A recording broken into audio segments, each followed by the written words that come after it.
kita juga masih laki-laki ada rasa segannya dengan perempuan, karena kan kadang-kadang laki itu suka berpikir kalau nggak ada aku, misalnya kata si cowok itu gitu ya, nggak ada aku kamu nggak bisa apa-apa. Nah, Nah, kita buktikan tanpa itu harus kamu hindari juga aku banget nih bisa sebagai gitu. perempuan. Iya.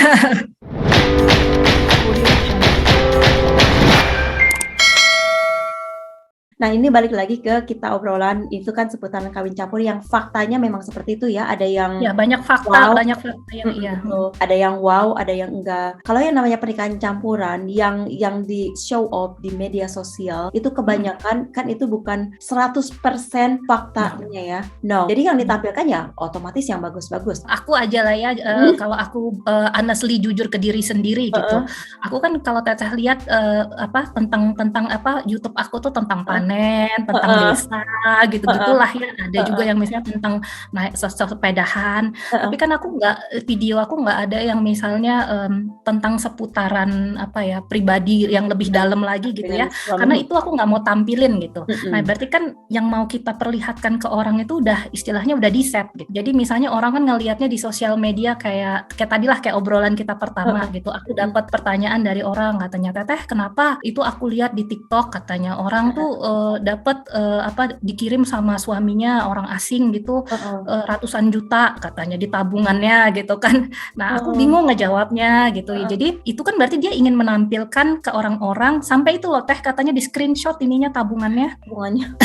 Ya, jadi aku bilang nah itu kan berarti yang ingin dia tampilkan, tapi kan kita nggak tahu uang itu asalnya gimana, ceritanya gimana, kita kan nggak tahu untuk apa, siapa tahu untuk apa, siapa tahu suaminya kirim transfer lewat dia untuk apa gitu kan, kita nggak tahu gitu. Betul. Iya, terus ada lagi yang tanya kan kayak tadi, Teteh katanya itu pasti ya katanya kalau nikah sama bule itu dapat uang belanja 50 juta sebulan langsung diplek gitu kan. Jadi aku bingung jawabnya, aku bilang aja gitu ya tergantung ya logikanya, apa yang dikasih itu kan tergantung pendapatan suami gitu ya. Kalau pendapatan suaminya mungkin di atas itu ya mungkin dapat. Kalau pendapatan suaminya di bawah itu kan tentu aja nggak bisa gitu ya Teh. Tapi juga harus dipahami kalau nikah dengan orang asing itu kan kita beda budaya gitu ya. Mungkin di Indonesia itu budayanya istri yang ngatur keuangan. Jadi suami itu ngasih semuanya ke istri. Tapi kita pahamin juga si suami-suami yang orang asing ini ada yang mereka terbiasa mengelola sendiri. Jadi akhirnya ada yang istri itu cuma dikasih misalkan sehari kamu sekian gitu. Ada juga yang dikasih uang belanja ada juga yang istilahnya 50-50 ada juga yang misalkan suami istri kerja, misalnya suaminya penghasilnya lebih tinggi, nah itu misalnya 70-30 misalnya, ada tergantung. Kalau kayak aku contohnya suami aku pas aku nggak kerja gitu ya Teh, pas datang ke Belgia pertama kali gitu, nah si suami aku tuh kita udah ngobrol di awal-awal pacaran itu gimana pengaturan keuangan. Jadi aku udah bilang gimana kalau aku nanti nggak kerja di sana, kata dia yang berarti kamu jadi tanggungan saya gitu. Kita udah ngobrol ke masalah itu, nah pas aku udah kerja kan ini gimana nih gitu. Jadi dia bilangnya ya udah dia tetap bayar biaya kayak kita hari-hari, misalnya listrik apa air apa kayak gitu itu udah jadi tanggungan dia. Nah aku tuh tahu diri Teh, jadi misalnya nih kita liburan gitu ya, kadang-kadang dia udah bayar hotel, bayar pesawat, ya aku bayar makan lah gitu. Jadi kita ada tahu diri ya juga gitu, biar kata suami tuh ya bukan berarti aku kerja terus ya kan ada orang yang duit suami duit istri gitu kan, duit istri gitu. Tapi kita berlaku deh. Kalau nikah sama orang luar, kan istilahnya udah nikah ya udah itu bersama ya gitu. Ya bersama betul, kan? gitu. Jadi nggak ada istri-istri, suami-suami atau uang suami uang istri enggak itu. Kalau aku lebih banyak ke ini ya, ke akunya yang tadi misalnya suami aku udah bayar apa nih kira-kira aku bayar apa gitu. Jadi dia nggak meminta tapi aku ya udahlah ini. Jadi supaya dia kan juga ngerasanya enak gitu ya. Jadi jangan sampai gaji kita 100% tuh kita kekep gitu. Nah itu yang orang-orang kan nggak tahu ya Teh. Jadi tapi kayak tadi misalnya kalau pas kita lagi nggak kerja wajar gitu ya suaminya tadi misalnya bertanggung jawab penuh itu Tapi itu kan wajar. udah dibicarakan ya Teh ya, Udah kondisinya dibicarakan. seperti apa. Karena aku dulu juga gitu, udah dibicarain gitu. Aku kan nggak kerja kan, terus udah ada anak lagi. Financial itu benar-benar harus dibicarain matang gitu. Jangan Bicarain di sampai, awal. dan itu kalau udah dibicarain, itu harus benar-benar harus jadi pegangan gitu. Perempuan itu Betul. harus jadi pegangan, jangan sampai nanti setelah beberapa, kamu kok berubah gitu misalkan, ya namanya juga sifat manusia ya berubah ya. Terus karena si perempuan itu jadi korban, nggak bisa ngapa-ngapain gitu. Kok begini? Oh ya udah, akhirnya dia nggak tahu harus gimana gitu ya. Dulu yang awalnya perjanjiannya, walaupun perjanjian secara lisan gitu ya, perjanjiannya begini, kok berapa bulan kok berubah lagi, kok berapa bulan kok berubah, sampai akhirnya nggak dikasih apa-apa gitu. Istilahnya cuma bisa makan aja dan beres-beres rumah gitu. Tapi kan bagian dari ini Teh, itu bagian dari pengenalan misalnya pada saat kita awal pacaran ya. Jadi itu sebaiknya ditanyakan. Tapi ditanyakan itu bukan pas awal kenal, pas udah mulai serius-serius. Nah, mulai deh nanya-nanya gitu sebelum nikah gitu. Jadi nanti gimana ya kalau pas kita udah nikah, kayak tadi misalnya, oh mau tinggal di Indonesia apa tinggal di Inggris misalnya. Terus nanti di luar aturan gitu, keuangan gimana. Terus kan kayak anak juga misalnya, oh nanti anak nanti gimana. Karena bule juga kan ada yang istilahnya mereka ada yang mau punya anak, ada yang enggak gitu. Betul. Nah itu juga harus ditanyain kayak gitu. Jadi kayak masalah agama juga udah harus ditanyain meskipun kita nggak umbar ke orang lain gitu ya. Nah itu kan udah yang hal-hal prinsip gitu tuh udah harus ditanyain. Karena aku ada pengalaman juga tuh Teh, ada yang orang tuh tiba-tiba dia merasa dia menyesal menikah sama suaminya. Jadi ketika dia nanya ke aku, waktu aku pacaran nikah sama suami tuh aku udah ke Belgia apa belum gitu. Karena dia itu belum pernah ke Belgia sebelumnya. Jadi dia tuh sesudah nikah itu baru dia ke Belgia. Jadi dia pertama kalinya dia lihat Belgia. Nah, ya memang sih tergantung ya. Ada yang mungkin pas dapatnya yang bagus, tapi kan sebaiknya sebelum kita nikah itu sebaiknya kita juga kenal ke keluarga suami gitu ya. Berkunjunglah 1 kali paling enggak. Jadi kita bisa lihat suami itu gimana nih hari-harinya, kerjaannya, apanya. Jadi kita ada tahu gitu. Nah, pas dia datang itu tidak sesuai ekspektasi. Nah, kan jadi dia menyesal gitu ya. Tapi sampai alhamdulillah sampai sekarang pernikahannya tetap dia lanjut, cuman ada rasa dia tidak sesuai ekspektasi. Nah itu jadi yang tadi dibilangin tuh harus banyak ngobrol di awal. Kalau bisa juga datang dulu lah ke negara suami sebelum nikah. Kita juga tahu nih di sini gimana gitu. Yang paling bisa itu adalah karakter Teh. Kalau misalkan kita udah tahu, benar-benar butuh kesiapan. Tapi paling tidak sih perempuan itu jangan terlalu berekspektasi terlalu tinggi. Iya, yang kayak kita kejadian tadi tuh, yang uang belanja segala macem. Itu boleh informasi, tapi juga kan disesuaikan dengan keadaan situasi si calonnya ini tadi. Nah, yang aku terima nih, apalagi yang belum mereka yang baru cuman kenalan dari media sosial gitu ya. Jadi ekspektasinya terlalu wow, apalagi yang penipuan-penipuan tahu kan Teh? Ya, scammer gitu. Mereka kan ada yang mengakuinya sebagai dokter lah, dokter bedah lah, army lah, terus kontraktor, direktur ini, direktur segala macam. Logikanya orang yang high skill, yang level tinggi, yang punya penghasilan ini, mereka nggak akan terlalu bermain media sosial karena mereka terlalu sibuk. Bahkan mungkin orang-orang yang beneficial yang kayak gitu, mereka nggak terlalu sesimpel itu mendapatkan seorang pendamping. Iya, betul. Karena mereka juga punya kriteria yang mereka inginkan juga kan tinggi lah. Gua udah kayak gini sekarang, nggak mungkin dong cuman ini. Walaupun mereka makan itu juga ya, kita tadi bisa nilai orang kayak Teteh bilang tadi. Jadi misalkan kita kalau bukan kita mengkotak-kotakan enggak ya gitu, tapi misalkan kita mau lihat si orang ini gimana kerjaannya, bagus enggak, karena kan memang kita apalagi pindah ke negara lain otomatis wajib ya lihat itu juga gitu. Ya, betul. Harus benar-benar standing up keuangan. Nah, kita lihat juga. Jadi misalkan kalau dia terlalu sering misalkan, karena rata-rata orang asing itu kan nggak terlalu banyak punya nggak punya, malah mungkin jarang yang punya sosial media tuh, jarang banget. Mereka punya juga nggak terlalu yang intens di situ. Enggak, iya. Jadi mereka tuh bisa dibilang jarang. Aku ambil contoh dekatnya lah suami gitu ya.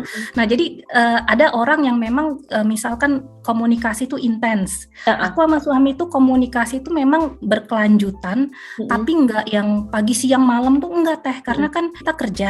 Otomatis apalagi beda waktu gitu ya, beda waktu. Jadi misalnya aku bangun, si suami kan masih tidur. Jadi paling aku ninggalin pesan. Nanti pas dia udah bangun, dia yang kebalikan ninggalin pesan. kan kayak gitu. Jadi pas ada waktunya aja gitu. Rata-rata orang di sini juga kalau kerja mereka tuh nggak mainan handphone. Iya. Jadi handphonenya disimpan.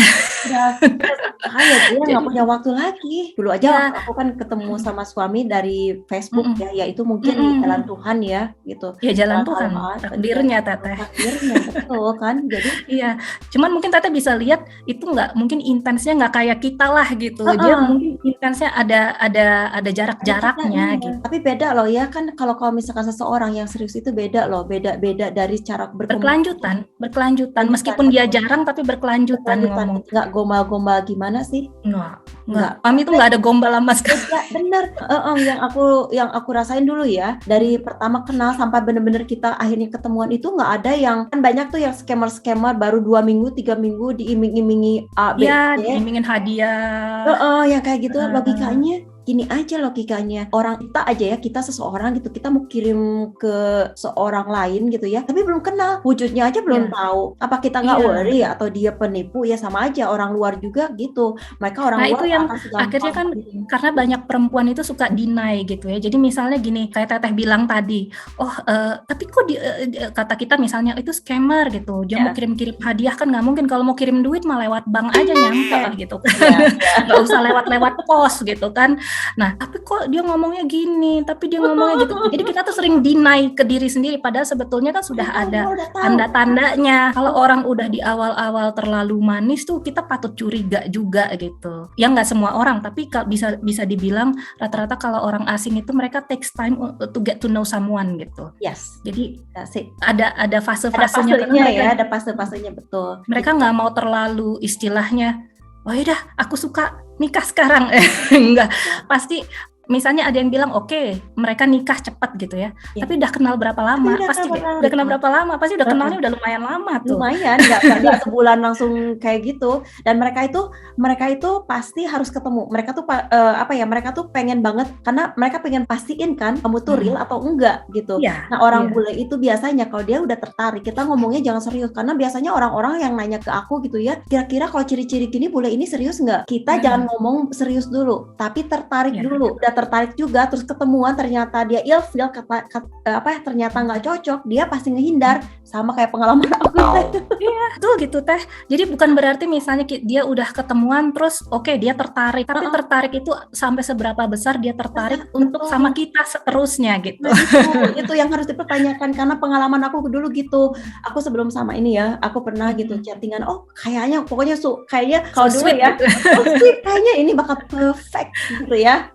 Pas udah ketemu kita spend time 1 minggu di Jakarta dia balik lagi ke negaranya waktu itu nggak ada kabar sama sekali nggak tahu dia masih hidup atau enggak. Mungkin dia suka sebetulnya dengan Teteh tertarik tapi untuk kelanjutannya untuk kelanjutannya dia masih berpikir gitu gimana nih kelanjutannya gitu. Nah aku juga itu poin penting kepada perempuan kalau misalkan kenalan dari media sosial apapun itu internet kalau belum si laki ini bilang will you marry me pokoknya jangan terlalu ekspektasi terlalu tinggi, jangan deh gitu. Walaupun udah melambung setinggi ada juga tanda-tandanya tapi juga bukan di awal ya, tapi kalau misalnya sudah kenal nih paling enggak lah sudah kenal berapa lama, nanti dia tuh misalkan mulai membuka diri, tandanya udah mulai membuka diri, ngenalin keluarga biasanya itu ya keluarga. Itu kan kayak di kita ya sama di Indonesia ya, kalau udah mulai serius kan udah mulai ngenalin keluarga. Kayak suami aku juga waktu itu ketika dia udah mulai serius itu dia mau tuh ngunjungin keluarga aku ngobrol-ngobrol gitu terus dia nanya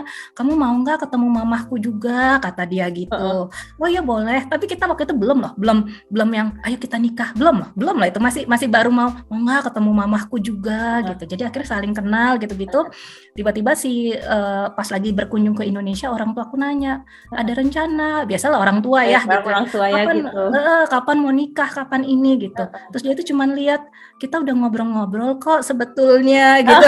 Jadi dia kan berarti udah mikirin, dia udah mikirin berarti kan. Tapi tinggal nunggu waktu gongnya gitu waktunya. sampai dia oke, saya yakin untuk menikahi kamu gitu. Sebenarnya sama aja semua laki-laki juga Nah, gitu. sama kayak gitu ya. Cuman bedanya Jadi gimana prinsipnya untuk aja. membuat mereka tertarik dan enggak Betul. seterusnya sama kita gitu. Belum 1 bulan sama sekali yang minta advice gitu ya. Tapi kalau dikasih advice yang tapi kan yang tadi denying gitu kan, yang yang Teh Lucky bilang denying gitu. 3 minggu berapa gitu ya. Terus benar-benar tapi dia serius pengen nikahin aku segala macem. Tapi aku bilang udah video callan belum? Terus udah dikenalin sama keluarganya belum? Belum sih Teh, belum ke situ. Terus gimana sampai kok bisa ngajak nikah gitu? Keluarganya aja kamu nggak kenal? Gak ada nih Teh pengaruh sosial media juga nih. Jadi si orang itu juga mungkin lihat tadi dari TikTok atau apalah gitu. Nah dia nanya nih katanya Teh itu kalau misalnya aku nanya sama orang yang juga udah punya pasangan bule katanya itu kalau serius itu diminta ini dia biasanya ngasih uang sama kita gitu kan. Kataku ngasih uang gimana? Iya jadi dia suka ngasih ke pacarnya gitu. Nah itu kan Teh gimana? Aku boleh minta nggak ya? Nah jadi aku bilang itu tetap tergantung orang gitu. Kita nggak bisa bilang oh kalau dia serius pasti dia ngasih duit, enggak juga gitu. Jadi nah aku bilang sebaiknya jangan, hati-hati ini ya dari aku waktu itu advice-nya. Ternyata dia ngelakuin, dia minta sama si cowok ini. Nah ketika dia minta sama cowok ini cuman bilang buat apa, buat ini gitu. Kamu butuhnya berapa, butuh segini. Terus si cowok itu mulai oh iya deh gini-gini nanti oh ya kebetulan bang saya lagi ini itu. Aku bilang dia nggak akan ngasih ke kamu itu tandanya. Enggak, tapi kata dia nanti dia lagi di luar kota pas dia udah pulang dia bisa kapan aja pakai online banking. Kata aku di sini mah udah pada canggih. Bener kan? Kalau sekarang kan ngirim kan gampang ada nanti kita nyebutin ini lagi brand. Banyak ya. Tenang dikata. Nggak di endorse. Kan banyak ya sekarang kan untuk ngirim tuh sehari sampai paling maksimal 3 hari sampai itu kan banyak ya Teh gitu. Nah akhirnya dia pas udah gitu ya aku udah ngerasa nih pasti si cowok meskipun aku nggak masuk ke dalam kehidupan dia tapi kan aku udah tahu ini bakal dijauhin nih. Benar besoknya dia ngomong udah nggak besoknya ya udah berapa lama gitu. Tapi Teteh katanya dia udah nggak ngehubungin aku lagi, udah nggak ngobrol-ngobrol, tiba-tiba aku diblok. Nah loh, berarti kan sebetulnya yang aku bilang balik lagi mungkin ada yang ngasih itu beda gitu ya, ada pertimbangan apa dia sampai ngasih atau apa. Jadi kita nggak bisa ya sekarang gini lah kita aja ya misalnya kita memposisikan diri kita cowok tiba-tiba Teteh nih sebagai perempuan, Teh Lucky gitu. Aku mau minta uang untuk ini. Nah kalau aku nggak berkenan kan kesel pasti kan. Apaan ini belum istilahnya belum apalagi gitu. yang kenalnya belum kenal yang belum ketemu apalagi belum ketemu gitu ya tiba-tiba langsung minta gila. Yang udah ketemu aja kan istilahnya karena cowok-cowok itu paling nggak suka majoritas yang aku tahu gitu ya. Mereka tidak suka perempuan yang lemah yang cuman minta doang. Udah ketahuan lah dia mah cuman material banget gitu. Cowok-cowok bule di sini udah terbiasa dengan kemandirian gitu. Mandirian jadi dia mengharapkan perempuan juga mandiri kan begitu. Betul. Aku juga pas awal-awal itu aku kenal suami kan aku lagi masih kursus bahasa Belanda waktu itu ya di Jakarta. Aku tuh ditanya gitu, tapi nggak lama Teh kursusnya, makanya bahasa Belandanya acak-adit. Tapi katanya kan bisa. Nggak terlalu. Nah itu dia ada yang nanya katanya, tapi dia juga memang punya pacar orang asing juga gitu. Dia nanya Teteh katanya, Teteh suka dikasih nggak sama pacarnya? Buat apa? Kata aku, buat beli baju Teh, buat beli sepatu, buat itu. Aku bilang aku soalnya nggak pernah minta gitu karena kalau menurut aku ya aku nggak berani minta kalau istilahnya belum fix gitu. belum serius banget gitu. Aku nggak berani yang kayak gitu. Menurut aku mereka itu akan bertanggung jawab dengan sendirinya pada saat mereka udah serius dengan kita. Tanpa diminta pun mereka langsung tanpa diminta. Nah, contohnya kayak misalnya udah nikah nih Teh kan kayak Teteh gitu ya pasti kan dicukupi diiniin. Nah akhirnya mereka bertanggung jawab. Betul tanpa kita misalkan butuh laki-laki yang tanggung jawab tuh dia tahu apa yang diperlukan istrinya, yang dibutuhkan, apa yang dimau tanpa diminta pun gitu. Dan tipenya lagi, aku tuh bukan tipe yang minta. Aku tuh nggak suka gengsi Teh. Apalagi sekarang juga ya, aku tuh gengsian Teh, gengsi tinggi. Jadi gini, cuman kamu minta gitu Teh. Iya, Jadi tapi dia tahu kan saya ini tahu istrinya gitu. kayaknya butuh ini Betul gitu. betul, kayak aku kalau sekarang gitu ya, kayak pengen tas nih, misalkan Mhm tas, mhm. ya wajar lah minta, "Ih Iya, ini perempuan bagus." ya. Heeh, Mhm "Pengen tas dong kayak gini." Tanya nih ke suami, aku tuh nggak pernah minta kayak gitu. Teh kalau mhm. diajak nih, kalau aku pengen tas itu, aku tuh nggak pernah yang, pengen itu, ih lucu banget." Enggak Heeh pernah. heeh. Aku Tapi dia tahu berdiri kayaknya teh Teteh pengen gitu. berdiri teh di etalase kayak gitu ngeliatin itu aja. Heeh Terus dia tuh nggak pernah yang misal, "Kamu mau nggak?" gitu, Teh. heeh Terus heeh, enggak. suatu waktu pas aku ada apa gitu, ada Mhm. occasion apa gitu, ada misalkan ulang Mhm tahun atau mhm. apa gitu, Valentine Mhm. kayak gitu, dia beliin yang aku lihat itu. Tuh kan itu Iya, salah satu ciri suami itu nggak betul. perlu kita yang minta-minta ini, cuman waktu, Betul, kalian harus sama nih waktu Teh, gitu. sama aku juga ada pengalaman. Jadi, nah ini pas aku mau nikah nih, aku kan Mhm, nikahnya di Belgia nih. heeh, Nah, jadi aku waktu itu kan mau bawa keluarga. heeh, Terus aku bilang gini, iya aku mau bawa keluarga. Aku nggak minta loh. Jadi aku mau bawa keluarga, kataku, tapi tiketnya mahal. Ya Teteh tahu heeh, sendiri gitu ya. heeh, Jadi aku bilang, aku mau nabung dulu deh, kata heeh, aku gitu ya. heeh. Mau nabung dulu. Terus kata dia, oh iya, ya sudah, kata dia gitu. Jadi dia nggak ngomong apa, nggak ngomong Heeh, apa. Nah heeh. tiba-tiba tuh udah ini itu yang kemarin jadwalnya mau kapan, kata dia gitu. Jadi Bener, mereka kan udah harus tiba di sini misalnya seminggu sebelumnya atau heeh, gimana gitu ya. mhm. Terus tiba-tiba udah dibayarin semua. Ah, heeh, bener, Jadi nah gitu, nah betul. jadi dia merasa dia bertanggung jawab di situ gitu karena Iya, kan ibaratnya oh ya saya mau nikah sama dia jadi saya juga kan harus tapi kan itu disesuaikan dengan kemampuan disesuaikan dia dengan juga gitu kemampuan, ya. betul betul. Kira-kira dia pikir dia bisa ya dia lakukan gitu. Heeh, Jadi modal-modal tanggung jawabnya tuh beda-beda gitu tiap beda-beda. orang gitu. Heeh, Tapi kadang-kadang mereka nggak nunjukin gitu, nggak nunjukin harus kayak nggak gitu. nunjukin. Aku aja dulu ya, dulu waktu, pacaran nggak ada tuh istilahnya dikasih atau segala macam. Cuman setelah bertemu Mhm, muka kayak gini, dianya mau ketemuan lagi. Itu adalah salah satu, ciri-ciri ya kalau si bule itu tertarik dengan kita. Setelah pertemuan pertama, pasti dia minta pertemuan kedua. Kalau nggak minta pertemuan kedua, kalian udah itu cari aja yang lain gitu, iya kan? iya. Nah, jadi kita juga harus kadang-kadang nunggu nih setelah pertemuan pertama nih, kalau Iya, dia nggak say hi lagi, berarti bye-bye ya gitu. Nah, udah tapi gitu. kalau misalnya tiba-tiba nih setelah pertemuan pertama, Heeh, apa kabar? Gimana heeh, kemarin? Kamu suka nggak? Atau apalah heeh. gitu ya. Nah, berarti akan ada pertemuan Ada berikutnya. pertemuan berikutnya. Nah itu Ya, satu ciri-ciri yang perlu ya. Yang pertama kalau yang si cowok tertarik dengan kita kan intens mhm, gitu. Istilahnya iya, komunikasinya intens. ya kelanjutan Terus gitu dia ya. minta pertemuan. Setelah pertemuan itu ada kelanjutannya lagi, ada pertemuannya Mhm, selanjutnya. Nah, kalau misalkan udah iya iya. ketemu, kan kita udah ketemu, wey, happy-happy. Nah, setelah itu jangan berharap jangan apa ya melambung tinggi dulu gitu karena itu belum Iya, selesai kan fasenya gitu. Nah, kalau si cowok itu